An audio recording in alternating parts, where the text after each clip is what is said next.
2024-25 budget എന്ന് പറയാൻ ഒക്കില്ല.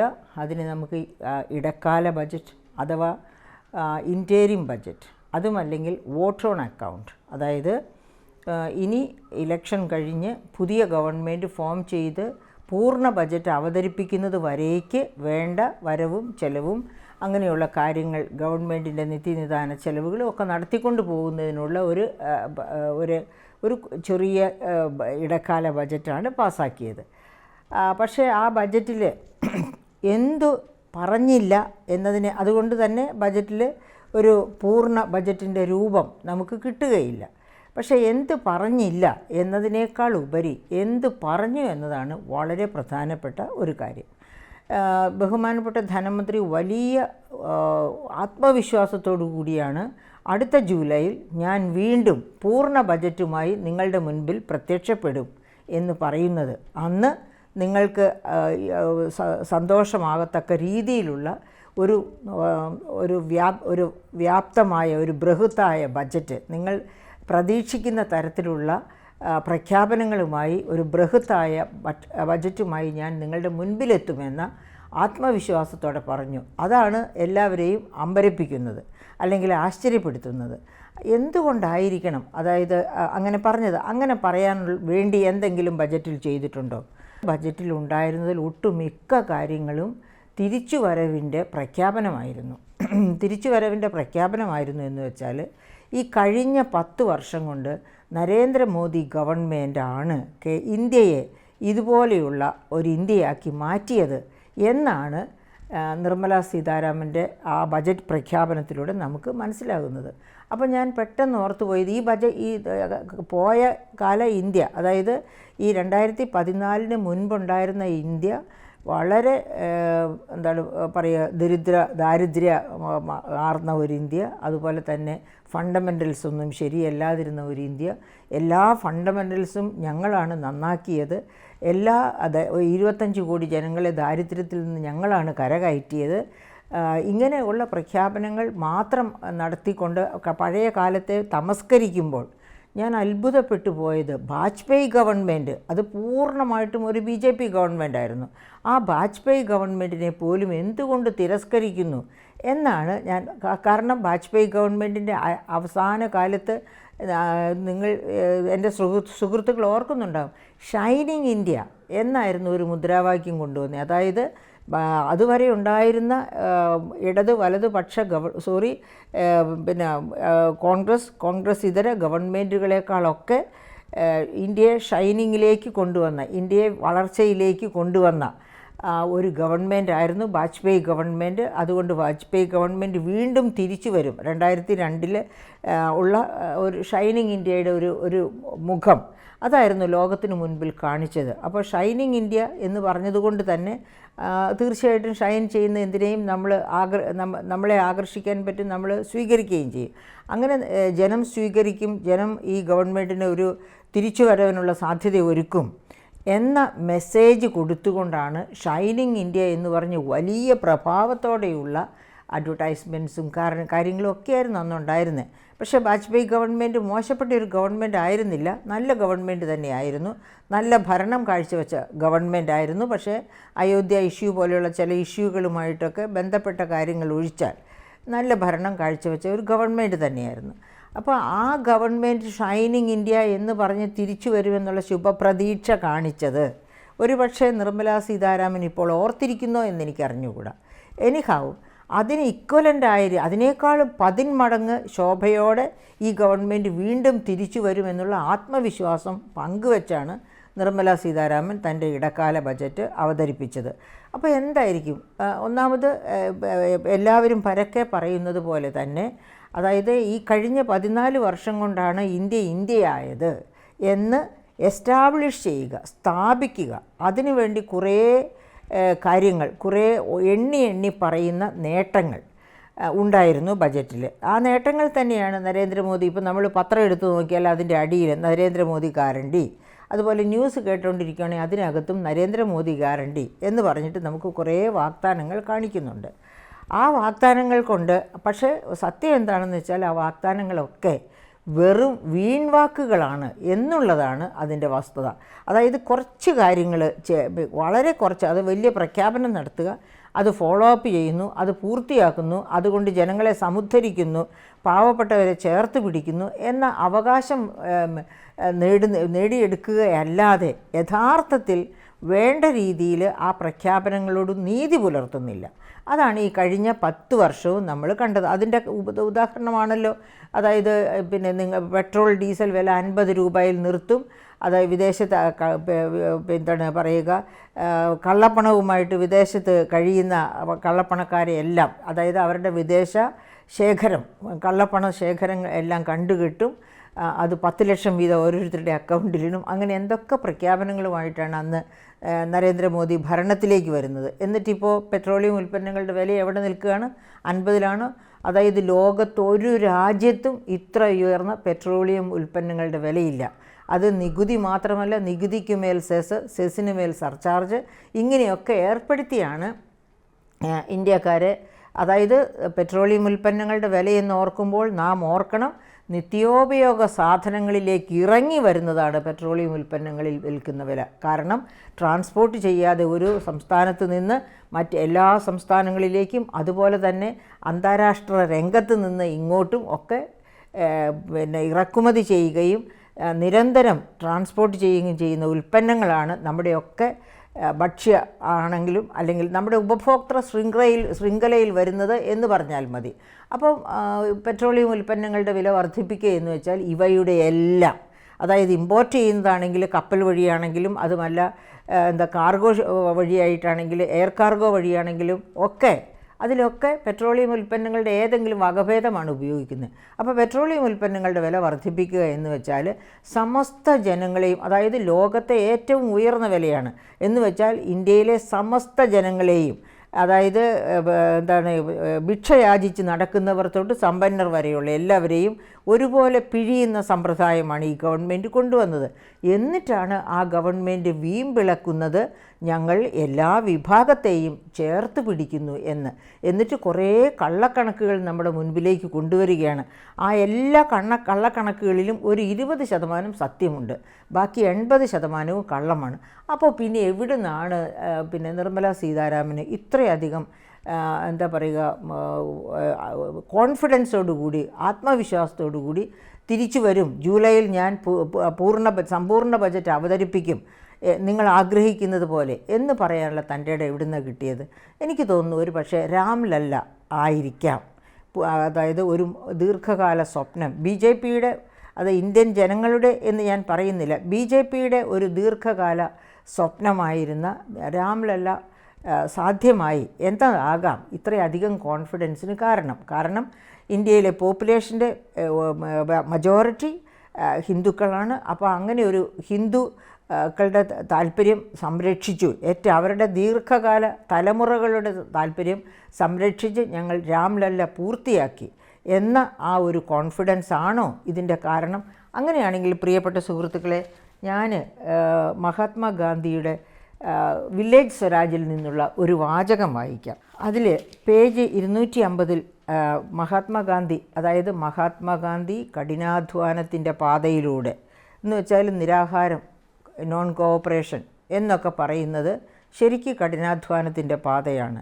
നമ്മൾ യുദ്ധം ചെയ്ത് ജയിക്കുകയാണെങ്കിൽ ഏതാനും ദിവസങ്ങൾ കൊണ്ടോ ഏതാനും മണിക്കൂറുകൾ കൊണ്ടോ വിജയമോ പരാജയമോ നേടും. പക്ഷേ ഈ നോൺ കോഓപ്പറേഷനിലൂടെ ദീർഘകാല സഹനത്തിൻ്റെ പാതയിലൂടെ അദ്ദേഹം ജനങ്ങളെ, അദ്ദേഹത്തെ പോലെ സന്മനസ്സുള്ള ഒരുപാട് നേതാക്കന്മാരെ, അതുപോലെ സാധാരണക്കാരെ ഒക്കെ കൊണ്ട് നടന്ന് അവരൊക്കെ ഉയർത്തിപ്പിടിച്ച നമ്മുടെ ഭാരതത്തിൻ്റെ സ്വാതന്ത്ര്യത്തിന് വേണ്ടി നടത്തിയ കഷ്ടപ്പാടുകളുടെ കഥ.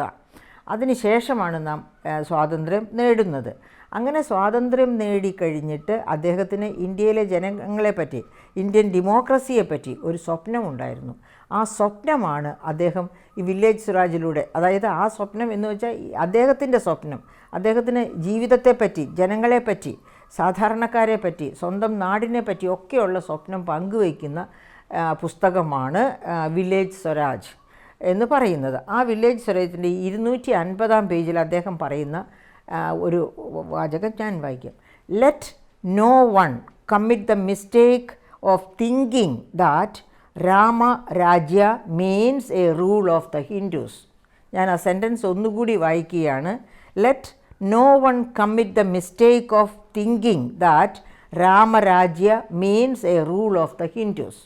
അതായത് രാമരാജ്യം എന്ന് മഹാത്മാഗാന്ധി ഉരുവിടുന്ന രാം രാം രാം, അതാണല്ലോ രാമനാണ് അദ്ദേഹത്തിൻ്റെ മനസ്സും അദ്ദേഹവും എന്ന് ഉദ്ദേശിക്കാൻ കാരണം. അപ്പോൾ റാം റാം എന്ന് എപ്പോഴും ഉരുവിട്ടുകൊണ്ടിരുന്ന അദ്ദേഹം ഈ ഗ്രന്ഥത്തിൽ പറയുകയാണ്, my Ramrajya does not mean a rule of the Hindus. ഞാൻ ഉദ്ദേശിക്കുന്ന രാമരാജ്യ എന്ന് പറഞ്ഞാൽ അത് ഹിന്ദുക്കളുടെ ഭരണം എന്നല്ല എന്ന് അദ്ദേഹം അടിവരയിട്ട് പറയുന്നു. അതിനുശേഷം അദ്ദേഹം പറയുക, my Rama is another name for God. ദൈവത്തിനുള്ള വേറൊരു പേരാണ് എൻ്റെ രാമ എന്ന സംബോധന. Rama Rajya is the same thing as the kingdom of God on earth. അതായത് രാമരാജ്യം എന്ന് മഹാത്മാഗാന്ധി ഉരുവിടുമ്പോൾ അദ്ദേഹം ആഗ്രഹിക്കുന്നത് ലോകത്ത് രാമൻ്റെ രാജ്യം, അതായത് സ്വർഗം എത്തിപ്പെടണം എന്നാണ്. എന്ന് വെച്ചാൽ ഈ ലോകത്തെ പിന്നെ അതിനുശേഷമുള്ള വാചകം ഞാൻ വായിക്കുന്നില്ല. അപ്പോൾ അദ്ദേഹം പറയുന്നു, എൻ്റെ രാമരാജ്യം എന്ന് പറയുന്നത് ലോകം മുഴുവൻ ഉൾക്കൊള്ളുന്ന ഒന്നാണ്. എന്നുവെച്ചാൽ സർവ്വലോകത്തെയും, അതായത് നമ്മളെ തത്വമസി എന്ന് പഠിപ്പിച്ച ശ്രീ ശങ്കരാചാര്യർ തൊട്ടുള്ള മഹാരഥന്മാരൊക്കെ പറഞ്ഞതുപോലെ തന്നെ ആ തത്വമസിയിലേക്ക് നിങ്ങൾ ഹിന്ദുവാകട്ടെ, നിങ്ങൾ മുസൽമാനാകട്ടെ, നിങ്ങൾ ക്രിസ്ത്യാനിയാകട്ടെ, എല്ലാം ഒരേ ഒരു ദൈവത്തിൻ്റെ മക്കളാണ് എന്ന രീതിയിൽ നമുക്കൊക്കെ അറിയാം. മഹാത്മാഗാന്ധി പറഞ്ഞതിൻ്റെ പൊരുൾ നമുക്കറിയാം. ഞാൻ ക്രിസ്ത്യനായിട്ട് ജനിച്ചതോ നിങ്ങൾ മുസ്ലിമായിട്ട് ജനിച്ചതോ ഇനിയും ഒരാൾ ഹിന്ദുവായിട്ട് ജനിക്കുന്നതോ അവരുടെ ചോയ്സ് അല്ല. അതൊക്കെ ഈശ്വര നിശ്ചയപ്രകാരമാണ് നാം ജന്മം കൊള്ളുന്നത്. അതിനുശേഷം കുറച്ച് കൂടുതൽ പേർക്ക് ഹിന്ദുക്കൾ ഉണ്ടെങ്കിൽ അത് ഹിന്ദു രാജ്യമാകട്ടെ. അങ്ങനെയല്ല മഹാത്മാഗാന്ധി കണ്ടിട്ടുള്ളത്.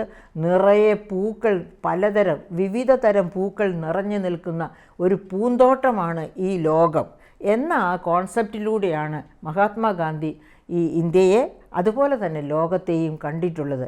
ഡെമോക്രസി എന്ന് പറയുന്നത് തീർച്ചയായും ഡെമോക്രസിയെ വിഭാവനം ചെയ്തിരിക്കുന്ന, അതായത് government of the people, for the people, by the people എന്ന ഡെമോക്രസിക്ക് ഒരു നല്ല ഡെഫിനിഷൻ കൊടുത്ത മഹാരഥന്മാർ തൊട്ട്, അതായത് എബ്രഹാം ലിങ്കൻ്റെ ഇതാണ് government of the people, for the people, by the people എന്ന ഡെമോക്രസിയുടെ ഡെഫിനിഷൻ. ഇവരെല്ലാം പലജാതി പൂക്കൾ നിറഞ്ഞു നിൽക്കും മനോഹരമായ ഒരു പൂന്തോട്ടം, ഒരു രാജ്യം ആണെങ്കിലും ലോകം തന്നെയാണെങ്കിലും ഇതാണ് വിഭാവന ചെയ്യുന്നത്. അപ്പോൾ അത്തരം ഒരു ലോകത്തേക്ക് വീണ്ടും, അതായത് അത്തരം ഒരു ഇന്ത്യയെ സ്വപ്നം കണ്ട ജനതയാണ് ഇപ്പോഴും അന്നും ഇന്ത്യയിലുണ്ടായിരുന്നത്. എല്ലാവരും സാക്ഷരരല്ലായിരിക്കാം, അവരെ കബളിപ്പിക്കാൻ പറ്റുമായിരിക്കാം, പക്ഷേ ചിന്തിക്കുന്ന ഇന്ത്യക്കാരന് ഇതുപോലെയുള്ള നാനാജാതി പൂക്കൾ വിടർന്നു നിൽക്കുന്ന ഒരു പൂന്തോട്ടമായി ഇന്ത്യയെ കാണാനാണ് ഇഷ്ടമെന്നുള്ളത് നിർമ്മല സീതാരാമനോ BJPയോ ആര് തന്നെയാണെങ്കിലും മനസ്സിലാക്കണം. അത് ഏതെങ്കിലും ഒരു പ്രത്യേക വിഭാഗത്തിൽപ്പെട്ട ജനം ഞങ്ങളുടെ മാത്രം രാജ്യമായി ഇത് മാറണം എന്ന് വിചാരിക്കുന്നുവെങ്കിൽ അത് മൗഢ്യമാണ്. അവരൊക്കെ വിചാരിക്കേണ്ടതാണ് ഇതുപോലെ പലജാതി പൂക്കൾ നിറഞ്ഞു നിൽക്കും, വിടർന്നു നിൽക്കും, സൗരഭ്യം പരത്തി നിൽക്കുന്ന ഒരു നാട്, ഒരു രാജ്യം, ഒരു ഡെമോക്രസി. അതാണ് നമ്മുടെ ആരൊക്കെയാണ് നമ്മുടെ ഇതിൻ്റെ വിധാതാക്കൾ എന്ന് പറയുന്നത്? മഹാത്മാഗാന്ധി തൊട്ട് ജവഹർലാൽ നെഹ്റു തൊട്ട് സർദാർ വല്ലഭായ് പട്ടേൽ തൊട്ട് ആചാര്യ കൃപാലിനി തൊട്ട് അംബേദ്കർ തൊട്ട് ഇങ്ങോട്ട് പോരുകയാണ്. ഒരു നിര നേതാക്കന്മാരുണ്ട് ഇതുപോലെയുള്ള സുന്ദര സ്വപ്നങ്ങൾ കണ്ട് അതിനുവേണ്ടി ഒരുപാട് സാക്രിഫൈസസ് ചെയ്തവർ. അപ്പോൾ അങ്ങനെയുള്ളവരുടെ സാക്രിഫൈസസ് ഒക്കെ നാം അതായത് രാംലല്ല കൊണ്ട് അവരുദ്ദേശിക്കുന്നത് മര്യാദ രാമനായ ഒരു പുരുഷോത്തമൻ, അതാണ്. അതായത് ഒരു രാജാവ് ആയിരുന്നു രാമൻ, അതുപോലെ ദൈവവുമാണ് രാമൻ എന്ന് പറയുന്നു. അങ്ങനെ മര്യാദ പുരുഷോത്തമനാണ്, ദൈവമാണ് രാമൻ എങ്കിൽ ഒരു കാരണവശാലും BJPയുടെ ദുർമോഹങ്ങൾക്ക് കൂട്ടുനിൽക്കില്ല. BJP ഇനി മൂന്നാമതൊരു വട്ടം ഭരണത്തിലേക്ക് വീണ്ടും തിരിച്ചു വരികയാണെങ്കിൽ ഇന്ത്യയുടെ ഈ ചരിത്രം മാറ്റി, അതായത് India by a Hindu rule എന്ന തരത്തിലേക്ക് അതിനെ മാറ്റപ്പെടും എന്നത് സംശയമില്ലാത്ത കാര്യമാണ്. അപ്പോൾ അങ്ങനെയുള്ള ഒരു കാലഘട്ടത്തിൽ അതുകൊണ്ട് തന്നെ രാമൻ മര്യാദാരാമനാണെങ്കിൽ ഒരു കാരണവശാലും ബി ജെ പിക്ക് ഒരു മൂന്നാം ചാൻസ് ഉടനെ കൊടുക്കില്ല. ഇങ്ങനെ ഒരു ചാൻസ് കിട്ടുമെന്ന് വിചാരിച്ചാണ് അന്ന് ഷൈനിങ് ഇന്ത്യ എന്ന പ്രചാരണ ആയുധവുമായി വാജ്പേയി ഗവൺമെൻറ് മുന്നോട്ട് പോയതും ഒക്കെ. പക്ഷേ അവർ രണ്ടാം പ്രാവശ്യം തിരിച്ചു വന്നില്ല. പിന്നെ 2 വട്ടം കൂടി UPA ഗവൺമെൻറ് ഭരിച്ചതിന് ശേഷമാണ് ബി ജെ പിക്ക് വീണ്ടും ഭരണത്തിലെത്താൻ പറ്റിയത്.